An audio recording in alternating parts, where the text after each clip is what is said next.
Graça e paz! Um bom dia a todos que me ouvem. Hoje nós estamos com o nosso devocional diário em Atos dos Apóstolos, no capítulo de número 10.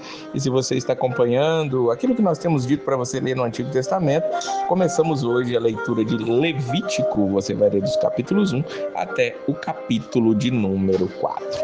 Atos capítulo 10 vai estar dando cumprimento àquilo que Jesus tinha pré-estabelecido em Atos 1:8, para os discípulos irem por Judéia e Jerusalém, onde houve Pentecostes, Samaria, onde Filipe foi, depois Pedro e João foram testar, e agora os confins da terra, ou seja, a palavra chegar aos gentios, e Pedro, ele vai estar ali em Cesareia para isso. Mas antes de chegar lá, nós vamos ver mais uma vez a logística espetacular de Deus para fazer com que Pedro pudesse entender que ele tinha que pregar para aquelas pessoas.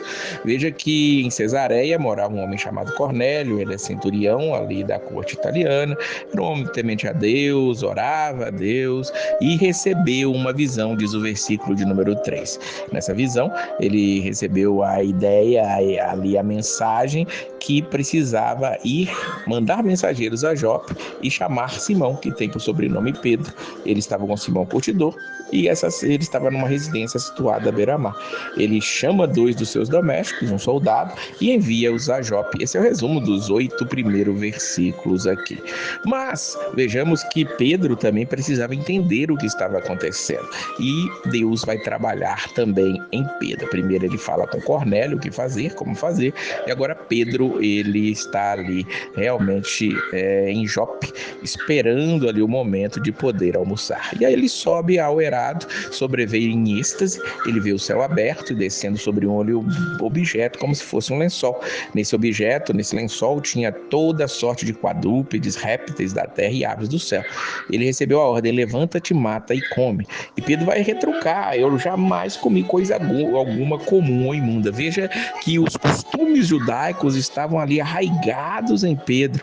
Ele não tinha largado aquilo, ele era um cristão, tinha se convertido a Cristo, mas os costumes dos judeus ainda estavam nele, tanto que ele fala: não vou comer nisso.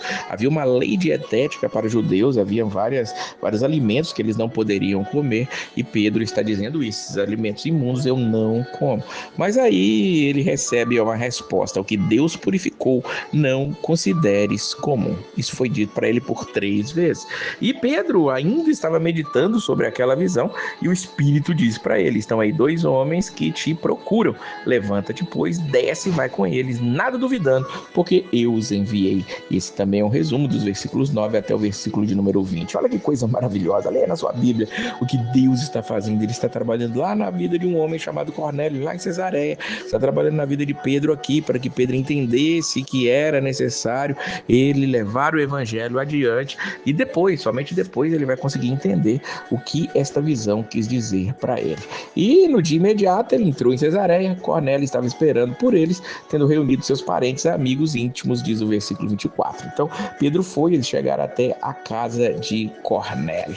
E aí Pedro não tem como negar aquilo. Veja que Pedro ainda tem ali alguns problemas, fala que é difícil entrar na casa de um gentio, que ele não pode estar com eles ali. Ele ainda não tinha entendido o evangelho em toda a sua plenitude, no sentido de que ele chegaria agora também não somente aos samaritanos e aos judeus. Os samaritanos ainda eram meio judeus, mas os gentios eram totalmente a parte dos judeus, e agora Deus quer salvá-los, e Pedro mais uma vez vai estar presente. Ele esteve presente em Pentecostes, presente em Samaria, e vai estar presente ali quando o Espírito vem sobre aquelas pessoas.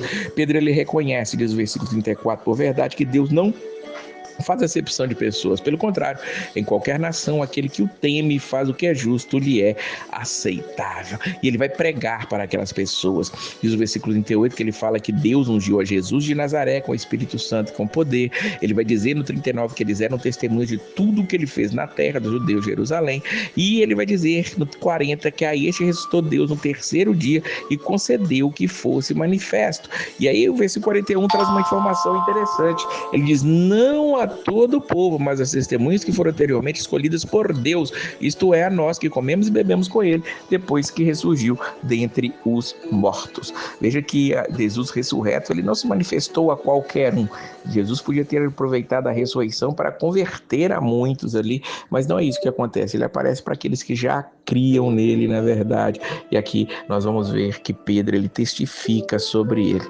E termina a sua pregação, ou ainda no meio da sua pregação, ele está dizendo que por meio do seu nome, ou seja, pelo nome de Jesus, todo aquele que nele crê recebe a remissão dos pecados. Pedro prega e diz: somente neste homem há perdão de pecados, há remissão de pecados, ele pode comprar os pecados, ele traz redenção para nós.